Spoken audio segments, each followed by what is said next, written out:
Hello guys, stockings here. So the market is crashing, ऐसा लोग बोल रहे हैं। मुझे नहीं लगता कि अभी क्रैश शुरू भी हुआ है। इसको हम नॉर्मल पुल बैक बोलेंगे, at least small and mid caps में। बाकी आप निफ्टी में बोल सकते हो कि थोड़ा सा गिरा है मार्केट, राइट, क्योंकि 10 to 11% डाउन है ऑलमोस्ट निफ्टी। तो निफ्टी में अच्छी करेक्शन आई है यहाँ पे, बट मिड स्मॉल इंडेक्स में, मतलब mid caps and small caps में थोड़ी सी और करेक्शन आ सकती है, क्योंकि आप देखोगे तो बहुत बड़ा मूव आ चुका है इसमें ऑलरेडी। सो लेट्स सी, ये बिगनिंग है एक क्रैश की, आप बोल सकते हो। तो अभी तक बहुत लोगों ने फॉल देखा नहीं है बहुत टाइम से मार्केट में, क्योंकि 2 साल से मार्केट बढ़ ही रहा है, राइट। एंड कभी भी मार्केट सीधा ऊपर नहीं जाता। यहाँ पे आप डेली पे देखोगे तो थोड़े बहुत इसमें नीचे आया है। जैसे यहाँ पे देखो, नीचे आया है, देन नीचे आया, बेस बना के ऊपर गया, तो अच्छी बाइंग। जब भी बेस बना के ऊपर जाएगा तो अच्छा स्मूथ मूव ही आता है हमेशा, क्योंकि उसमें वीकेंड्स आउट हो जाते हैं हमेशा। तो जब भी सीधा जाएगा तो हमेशा उसकी प्रोबेबिलिटी भी बहुत कम होगी। सो आपको कभी एक्सपेक्ट भी नहीं करना चाहिए कि मेरा स्टॉक सीधा जाए। हमेशा धीरे जाएगा, बेस बनाएगा, धीरे जाएगा, देन साइडवेज होगा, देन धीरे जाएगा। तो वो हमेशा एक अच्छा ट्रेंड होता है, और उसमें स्मूथली जाता है कोई भी स्टॉक। तो आप इसको कितना भी बैक टेस्ट कर सकते हो जाके। सो अगर आप वीकली पे देखोगे मिड स्मॉल कैप इंडेक्स को, सो ये 2 साल से बढ़ ही रहा है, कोई मेजर करेक्शन या फिर बेस नहीं आया, ना टाइम करेक्शन आई कोई खास। सो अभी देखो इसमें, यहाँ पे छोटे छोटे बेसिस बने थे, तो ये 10 कंटिन्यूशन बेसिस से अब यहाँ पे एक बड़ा बेस बन रहा है। या तो यहाँ पे टाइम करेक्शन ही हो सकती है, या फिर थोड़ा सा नीचे जाके करेक्शन होके एंड देन बेस बना के देन ऊपर जा सकता है। ठीक है, यहाँ पे कुछ भी हो, हमें प्रिडिक्ट नहीं करना। यहाँ पे मार्केट गिरेगा या यहाँ पे मार्केट बढ़ेगा, इसको आपको अपने दिमाग से निकाल देना चाहिए, क्योंकि ये बस आपको डेली आपको बस नेगेटिव थॉट्स देगा या कुछ भी देगा कि मार्केट कब तक गिरेगा कब तक बढ़ेगा। सो ये आपको, अब आपको ये सोचना छोड़ देना है कि मार्केट कब बॉटम बनाएगा, या फिर यहाँ से बढ़ना चालू हो जाएगा, या फिर यहाँ से गिरेगा। सो ये सब सोचना छोड़ दो कि मार्केट और कितना गिरेगा या फिर यहाँ से और कितना बढ़ेगा, क्योंकि ये किसी को नहीं पता। आपको, मेरे को, किसी भी बड़े इन्वेस्टर को, किसी को नहीं पता कि मार्केट कितना गिरेगा या फिर कितना बढ़ेगा। अब आपको क्या पता है कि आपको अपने रूल्स पता है, बस आपको रूल्स को फॉलो करो। इनमें आप ज़्यादा दिमाग लगाओगे तो आप अपनी ट्रेडिंग इंप्रूव नहीं कर पाओगे, मार्केट क्या बॉटम या फिर टॉप कैच करने में ही रह जाओगे। सो आपको एक, इन पे कभी भी फोकस नहीं करना। मार्केट जब बढ़ेगा अपने आप आपको चार्ट पे दिखा देगा, अपने आप सारी ईएमएस के ऊपर आ जाएगा, ठीक है। और मैं आपको बता देता हूँ कब आप वापस ट्रेड लेना शुरू कर सकते हो। देखो, जब ये वाली येलो वाली हमारी 10 EMA, ब्लू वाली 20 EMA, रेड वाली 50 EMA एंड ब्लैक वाली 200 EMA। सो आप कब ट्रेड लेना शुरू कर सकते हो, जैसे मान लो मार्केट यहाँ से ऊपर जाता है, तो जब तक 10 EMA ऊपर नहीं आ जाती सबसे ऊपर, एंड देन उसके नीचे 20 EMA, and then 50 EMA, and then 200 EMA। So जब तक ये ऑर्डर नहीं होता, सबसे ऊपर 10 EMA होनी चाहिए, then 20, then 50, sorry, and then 200 EMA, and stock price इन सब के ऊपर होना चाहिए। सो तब तक आप ट्रेड अवॉइड कर सकते हैं। मैं आपको एग्जांपल दिखाता हूँ। जैसे यहाँ पे देखो स्टॉक, यहाँ पे देखो मार्केट नीचे आया, बट आप यहाँ पे आप सोचना छोड़ दो कि यहाँ पे बॉटम बन गया या फिर यहाँ पे टॉप बन गया, क्योंकि किसी को कुछ नहीं पता। फिर जैसे देखो मार्केट ऊपर आया, फिर जैसे देखो यहाँ पे देखो, यहाँ देखो 10 EMA अभी भी 20 EMA के नीचे है। 10 EMA येलो वाली है एंड 200 EMA ब्लू वाली है। सो 10 EMA जैसे यहाँ पे ऊपर आती है तो सस्टेन नहीं हो पाता, एंड देन वापस नीचे आ जाता है। सो यही देखना है आपको, यहाँ भी यही हुआ। यहाँ देखो प्राइस सारी EMA के ऊपर तो चला गया, बट 10 EMA 20 EMA, ये वाली 10 EMA 20 EMA अभी भी 50 EMA के नीचे है। सो आपको ट्रेड नहीं लेना है ना, आपको दिख रहा है लोअर हाइज लोअर लोज बन रहे हैं यहाँ पे। सो आपको क्यों ट्रेड लेना है। सो ये सब आप रूल्स बनाओगे तभी आप फोकस कर पाओगे अपनी ट्रेडिंग पे। यहाँ पे देखो, बिल्कुल यहाँ इस पॉइंट, इन दोनों पॉइंट पे कहीं पे जाके सारी EMAs ऊपर आई थी एंड स्टॉक प्राइस ऊपर आया, बट यहाँ पे फिर ऊपर बाइंग ही नहीं आई। सो आप यहाँ पे भी आपका अवॉइड हो जाता। पास्ट रैलीज जाके देखोगे आप, देखो पास्ट रैली जाके देखते हैं। जैसे ही देखो, यहाँ दिन आपको ट्रेड नहीं लेना, आपको बिल्कुल नीचे ट्रेड लेने की ज़रूरत नहीं। जहाँ आपकी प्रोबेबिलिटी हाई हो वहाँ आपको ट्रेड लेना है। कोई भी रूल बना लो आपको, जैसे मेरे लिए ये वाला रूल काम करता है। 10 EMA देखो, यहाँ पे 10 EMA 20 EMA के ऊपर आ गई येलो वाली, ब्लू के ऊपर आ गई, एंड देन 50 EMA ऊपर है ही 200 EMA के। सो अब यहाँ से आप ट्रेड लेना शुरू कर सकते हो जब भी ये क्रॉस क्रॉस ओवर हुआ, ठीक है। तो यहाँ पे आपकी कंफर्मेशन भी ज़्यादा होगी, प्रोबेबिलिटी भी ज़्यादा होगी। सो आपका कॉन्फिडेंस भी बढ़ेगा, तो आप बड़ी पोजीशन ले सकते हो। अब आप यहाँ कहीं भी ले लोगे, आप बॉटम कैच करने के चक्कर में आपको थोड़ी पता है कि यहाँ से और गिरेगा और कितना गिरेगा, राइट। जैसे यहाँ से तो ऊपर चला गया, बट अगर नहीं जाता, जैसे अभी नहीं जा रहा मार्केट। अब मैं आपको रियल एग्जांपल दे रहा हूँ, जब यहाँ पे आप देखो मार्केट गिरा बट यहाँ पे रिकवरी होगी, सो लोग खुश होने लग जाते हैं कि मार्केट रिकवर हो गया, बॉटम बन गया, यहाँ पे लो जल्दी लो, हम नीचे बाई करेंगे एंड ऊपर सेल करेंगे। सो ऊपर कोई सेल कर ही नहीं पाता, पहली बात तो, ना कोई नीचे एकदम बॉटम में बाई कर पाता है। अब देखो वो प्राइस अभी तक आया नहीं, अगर आप यहाँ कहीं लेते। सो ये ऊपर नीचे आपका टाइम वेस्ट करवा रहा है, आपका पैसा भी ब्लॉक करेगा ये, ठीक है।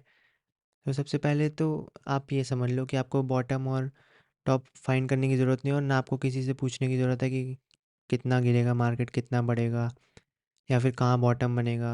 हाँ। सो ये सपोर्ट जोन है एक 18,800 के अराउंड। तो ये आपको क्लियरली चार्ट पे दिख रहा है, किसी को पूछने की ज़रूरत नहीं है। एंड देन मार्केट गिरता है, सो आपको बस छोड़ देना है, जो मैंने आपको बताया। जब ई एम इसके ऊपर आ जाएगा प्राइस, तब आपको ट्रेड लेना है बस। सो आपकी ये टेंशन सारी ख़त्म ही हो जाएगी कि मार्केट कितना गिरेगा कितना बढ़ेगा। अगर आपके पास कुछ स्टॉक्स है उनकी वजह से टेंशन है, तो आप उन स्टॉक्स पे फोकस करो बस। पूरे मार्केट की टेंशन मत लो, वरना आप गलत डिसीजंस लोगे, इमोशनल डिसीजंस लोगे। मतलब एवरेज एवरेज डाउन वगैरह कभी नहीं करना है, क्योंकि आप एवरेज डाउन करते ही रह जाओगे अगर मार्केट इतना गिरा, और आपका पैसा ब्लॉक रह जाएगा बहुत सालों तक, ठीक है। और बाकी दूसरे स्टॉक्स मिस कर दोगे फिर। सो ये सब नहीं करना आपको। अगर आप स्विंग ट्रेडिंग करते हो, स्विंग ट्रेडिंग ही करनी है ना। उसके चक्कर में मार्केट गिर गया तो लॉन्ग टर्म इन्वेस्टर मत बन जाओ। स्ट्रिक्ट स्टॉप लॉस फॉलो करो 7 to 8% मैक्स का। अगर हिट हो जाता है तो आप पहली बार हो जाओगे। जैसे मैंने यहाँ पे एक मान लो एक दो पोजीशन ली, उनमें स्टॉप लॉस हिट हो गया, तो फिर मैंने ट्रेडिंग छोड़ दी। यहाँ पे मैंने वेट किया ये सब का, तो जैसे ही वेट किया देन मार्केट वापस सस्टेन नहीं हुआ, और यहाँ पे मैंने कुछ भी नहीं लिया 3 दिन। लोग सोचने लग जाते हैं कि बॉटम बन गया, ले लो, स्टार्ट कर दो लेना। बट यहाँ आपकी प्रोबेबिलिटी नहीं है। देखो 10 EMA 20 EMA के ऊपर आई नहीं है यहाँ पे। मेन आपको मैं एक चीज़ बता देता हूँ, कब आपको वापस ट्रेडिंग रिज्यूम करनी है। एक तो मैंने EMA वाला बता दिया है, दूसरा देखो ब्रेकआउट के बाद फॉलो अप बाइंग आती है कि नहीं, ठीक है। जैसे मान लो ये ब्रेकआउट हुआ, इस दिन ब्रेकआउट हो गया, देन आपको नेक्स्ट डेज देखना है कि फॉलो अप बाइंग आ रही है कि नहीं, मतलब इसके बाद और बाइंग आ रही है कि नहीं। अगर इसके बाद और बाइंग आ रही है तभी आपको ट्रेड लेना शुरू करना है, ठीक है। अगर आप सिर्फ ये एक चीज़ फॉलो करोगे, breakout plus follow up buying वाली, और रोज़ ब्रेकआउट्स को ट्रैक करो जिन जिन स्टॉक्स में भी ब्रेकआउट हुआ है, एंड देन उसमें जाके देखो कि ब्रेकआउट के बाद फॉलो बाइंग आ रही है कि नहीं, मतलब और बाइंग आ रही है कि नहीं। देन आप उसके बाद ट्रेड लेना शुरू करो, तो आप बहुत पैसा बचा लोगे, ट्रस्ट मी। बस ये एक बार फॉलो करके देखो, फिर मेरे को यही वीडियो के नीचे कमेंट सेक्शन में आके बताना कि आपको ये हेल्प करा कि नहीं। मैंने बस इन रैलीज़ में यही मतलब फोकस किया है, इसी को रूल को अप्लाई किया है। मेरे को ब्रेकआउट प्लस फॉलो बाइंग नहीं दिखी, तो मैंने यहाँ कुछ नहीं लिया। अब जिन्होंने यहाँ लिया होगा, एक दिन का राइस देख के, जो 2-3 दिन का राइस देख के, सब बहुत अच्छे लॉस में होंगे, क्योंकि ये मिड स्मॉल कैप्स है, ये ज़्यादा गिरते हैं, बढ़ने से ज़्यादा आजकल गिर ज़्यादा रहे हैं। क्यों? क्योंकि यहाँ पे देखो बिल्कुल बहुत बहुत ही स्मूथ मूव आया है, एंड अब इसको मार्केट को रेस्ट की ज़रूरत है। अब किसी को नहीं पता यहाँ से और गिरेगा या फिर यहीं पे बेस बना के ऊपर चल जाएगा। सो आपको टेंशन लेने की कोई ज़रूरत ही नहीं है। बस अपना रूल बना लो एंड उसको फॉलो करो। जैसे ही EMA के ऊपर आएगा तब हम ट्रेड लेना शुरू कर देंगे। सो आपको ये सब टेंशन लेने की ज़रूरत नहीं है कि बॉटम बनेगा कब बनेगा। तो इसको सब हटा दो, क्योंकि किसी को कुछ नहीं बताया, मैं आपको बता रहा हूँ। बड़े से बड़े बंदे को नहीं पता कि बॉटम कब बनेगा और टॉप कब बनेगा, नहीं तो वो यही सब करके पैसा नहीं बना लेते, राइट। सो आपको ये सब सोचने की ज़रूरत नहीं है। अब देखो मार्केट मतलब क्रैश क्यों हो रहा है या फिर पुल बैक क्यों दिखा रहा है, क्योंकि एक तो मेन रीज़न है ये बहुत टाइम से बढ़ रहा है। थोड़ा सा रेस्ट चाहिए, कोई भी चीज़ इतनी ऊपर नहीं जाती बिना किसी कंसोलिडेशन के, और जितनी ज़्यादा कंसोलिडेशन होगी उतना ही अच्छा मूव आएगा, ये मैं आपको आज लिख के दे देता हूँ। सो आपको ये कभी भी नहीं सोचना कि मेरा स्टॉक ऊपर जाता रहे या इंडेक्स ऊपर जाता रहे, तो जितने जल्दी तेज़ ऊपर जा रहा है उतनी तेज़ नीचे भी आएगा, ठीक है। तो जब भी छोटे छोटे बेसिस बना के जाएगा, ऐसे हाइयर हाइज हायर लोज बना के जाएगा, तब तक वो रैली सस्टेन करेगी एंड स्मूथ रहेगी। सो अभी यही हो रहा है, इसमें बेस बन रहा है, देन जैसे ही बेस के बाहर निकलेगा तब इसमें बहुत स्मूथ बाइंग आएगी। जैसे मैं आपको प्रीवियस एग्जांपल दिखाता हूँ यहाँ पे। यहाँ देखो कितना बड़ा बुल मार्केट था, राइट, 2020 से ऑलमोस्ट 2022 तक, ये भी 2 साल का है। देन इसमें बेसिंग शुरू हुई, अब देखो कितना बड़ा बेस बना यहाँ पे, एंड उस बेस के बाद देखो कितना अच्छा बुल मार्केट आया, जो हमारा अभी आया है, ये है, और मतलब चल ही रहा है ऑलमोस्ट ऑलमोस्ट, अब एंड बोल सकते हो। 2023 से देखो कितना अच्छा मार्केट आया, अब सेम वही हो रहा है यहाँ पे। तो जब तक ये बेसिस बनेंगे बनेंगे नहीं, तब तक आपको स्मूथ रैली मिलेगी नहीं। अगर आप ट्रेड कर चुके हो इस रैलीज़ में, इस वाले रीजन में, तो आपको पता होगा कितना टफ था, क्योंकि already we are in late stage. सो लोगों को ये समझ नहीं आता कि लेट स्टेज रैलीज है, ये बहुत मुश्किल होती है। तो जब तक बेस नहीं बनेगा तब तक यहाँ पे स्मूथ रैलीज आना मुश्किल है, ठीक है। सो हमेशा प्रे करो कि कोई भी स्टॉक हो या फिर इंडेक्स हो बेसिस में चले, क्योंकि इसमें क्या होता है कि वैल्यूएशन भी फिर आप बोल सकते हो कि एक्सपेंसिव नहीं होती। जितना ऊपर जाते रहेगा वैल्यूएशन उतनी बढ़ती जाएगी, एंड स्टॉक्स को उतना ही मतलब अर्निंग में सरप्राइज़ देना होगा कि जितनी एक्सपेक्टेड अर्निंग है उससे बहुत ऊपर अर्निंग लानी होगी, तभी वो स्टॉक बढ़ेगा। क्योंकि आजकल बहुत सारे stocks mid and small cap specially काफ़ी एक्सपेंसिव है। सो अब यहाँ पे थोड़ा सा साइडवेज होंगे, एंड देन उनकी वैल्यूएशन भी थोड़ी मतलब कंफर्ट जोन पे आएगी, तब यहाँ पे न्यू इन्वेस्टर्स बाय कर सकते हैं एंड बिग इंस्टीट्यूशंस बाय कर सकते हैं जब भी उनकी वैल्यूएशन कंफर्ट लेवल पे आएगी। सो यहाँ पे जितना बड़ा बेस बने उतना बड़ा मूव आएगा। जैसे यहाँ पे इतना बड़ा बेस बना उतना ही बड़ा मूव आया, ठीक है। अब बेस कितना बढ़ेगा, कितना बड़ा बनेगा, कितना छोटा बनेगा, कब बॉटम बनेगा, ये सब हमें नहीं देखना। हमने रूल बना लिया EMS के ऊपर जाएगा तब हम ट्रेड लेंगे, या फिर ब्रेकआउट प्लस फॉलो बाइंग आएगी तब हम ट्रेड लेंगे। सो आप इसको, इसमें ये चीज़ एक और ऐड हो जाती है कि आपको पहले कुछ मूवर्स मिस करने पड़ेंगे। अगर आपको फोमो है तो उसको आपको खुद ही सॉल्व करना पड़ेगा, क्योंकि आप इमोशनल डिसीजन लोगे फोमो में आके कि यहाँ बॉटम बन गया। अब ये देखो, यहाँ भी लोग सोच रहे थे बॉटम बन गया, यहाँ भी सोच रहे थे, यहाँ भी सोच रहे थे, यहाँ भी सोच रहे थे, यहाँ भी सोचेंगे अब कि बॉटम बन गया, बहुत ज़्यादा डाउन है। बट आपको कुछ स्टॉक्स मिस करो शुरू के एक दो, उनसे कंफर्मेशन लो आगे के लिए, अपने आगे के ट्रेड्स के लिए। एक दो स्टॉक मिस करो एंड उसमें देखो कि ब्रेकआउट प्लस फॉलो बाइंग आ रही है कि नहीं, ठीक है। एंड देन हर रोज़ आपको कोई ना कोई स्टॉक मिलेगा, ठीक है। सो पहले एक कुछ स्टॉक से कंफर्मेशन लो, एंड देन दूसरे जो नए सेटअप्स आएंगे उनमें आप अच्छी क्वांटिटी से बाय कर सकते हो। यहाँ आपका कॉन्फिडेंस आपको भी पता है कि लो होगा, क्योंकि आप बस बॉटम पे कहीं भी बाय कर रहे हो, आपको सस्ता चाहिए नहीं। आप महंगा लो बट कंफर्मेशन के साथ लो, तो क्वांटिटीज़ भी ज़्यादा ले पाओगे। सो यहाँ छोटे से मूव में आप ज़्यादा पैसा बना लोगे, नीचे से लेके कम क्वांटिटीज़ में उतना पैसा नहीं बना पाओगे, ठीक है। यहाँ पे कंफर्मेशन के साथ लो, क्वांटिटी के साथ लो, क्वांटिटी ज़्यादा लो, कंफर्मेशन भी ज़्यादा होगी, कॉन्फिडेंस भी आपका हाई होगा। सो यहाँ बड़ी क्वांटिटी ले पाओगे। सो आप इतने से मूव में ही आप बहुत अच्छा पैसा बना लोगे। सो स्टॉक मार्केट गेम में प्रोबेबिलिटी का ये लोगों को समझ नहीं आता। जहाँ आपकी प्रोबेबिलिटी सबसे ज़्यादा है वहाँ आपको ट्रेड लेना है। और प्रोबेबिलिटी ज़्यादा कैसे होगी, जितने ज़्यादा आपके पास कन्फर्मेशन होंगे उससे आप अपने आउटकम का पता लगा सकते हो, मतलब गेस तो कर ही सकते हो, ठीक है। जैसे मैं आपको एग्जांपल्स भी दिखाता हूँ एक दो। जैसे मैचडॉक है, मैचडॉक देखो इसने यही टॉप बना दिया था, ठीक है। अब आपको अब किसी को नहीं पता कि यहाँ से ऊपर जाएगा। यहाँ देखो इसने ऊपर दिखाया, ऊपर जाने का दिखाया, बट फिर नीचे आ गया, फिर नीचे। अब देखो इसमें लोअर हाई लोअर लो बन रहे हैं, क्योंकि ये ट्रेंड अब डाउन ट्रेंड में हो चुका था यहाँ पे पूरा।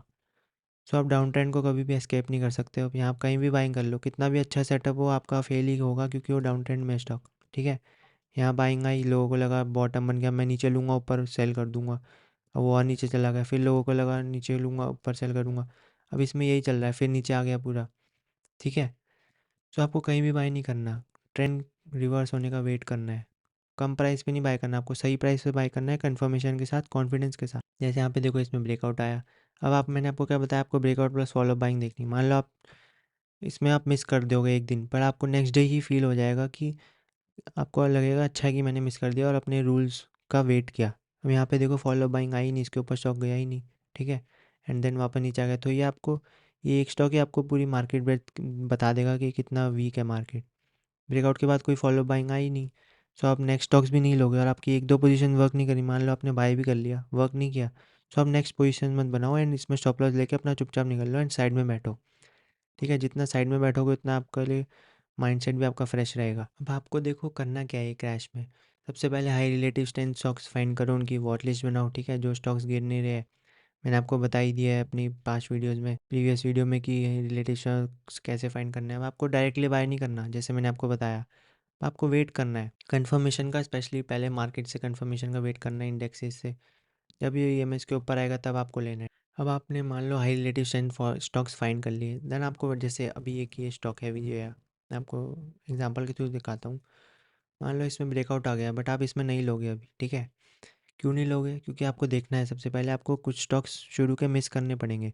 मान लो इसमें ब्रेकआउट आ गया, बट आपको इसमें देखना है कि इसमें और फॉलो बाइंग आती है कि नहीं वॉल्यूम्स के साथ। जैसे हमने मैचडॉक में देखा, उसमें फॉलो बाइंग नहीं आई तो हमने नहीं लिया, मतलब लिया भी है तो आपका स्टॉप लॉस हिट हो गया तो उससे फीडबैक लो ट्रेड से कि अब और ट्रेड नहीं लेने, अब बाकी ट्रेड्स में आप कंफर्मेशन लो बस मार्केट के लिए।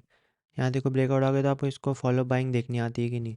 फिर इसके बाद कोई नेक्स्ट स्टॉक आएगा तब आप उसमें आप ले सकते हो। जैसे आपको 2-3 स्टॉक्स देखने, पहले कंफर्मेशंस लेनी है मार्केट से। जैसे देखो हाई रिलेटिव स्ट्रेंथ आप स्टॉक्स फाइंड करोगे, सो मार्केट थोड़ा सा भी रिवर्स होगा तो स्टॉक्स पहले ही चल जाएंगे। सो आप इसमें ऐसे मार्केट में आप क्या कर सकते हो कि आप इंट्राडे कर सकते हो या फिर छोटे छोटे मूव्स के लिए प्लान कर सकते हो। बाकी जो मेजर बड़े बड़े मूव्स है वो इस हाइस के ऊपर ही प्लान करना अब, और जब ब्रेकआउट प्लस फॉलो बाइंग वापस शुरू हो जाए। सो यही साइडवेज फेजेस और ऐसे करेक्शन फेजेस ही आपको नई अपॉर्चुनिटीज़ फाइंड करके देते हैं। एंड जो पुराने लीडर्स हैं जैसे आरवीएनएल वगैरह ये सब नीचे जाए जा रहे हैं, क्योंकि जब भी नया मार्केट आता है तो नए लीडर्स फॉर्म होते हैं। अगर यही लीडर चलता रहेगा तो हर बंदा कमा लेगा, क्योंकि जिसने स्टॉक्स को यहाँ पे मिस किया, यहाँ पे मिस किया, यहाँ पे मिस किया, उन्होंने बहुत लोगों ने यहाँ लिया होगा।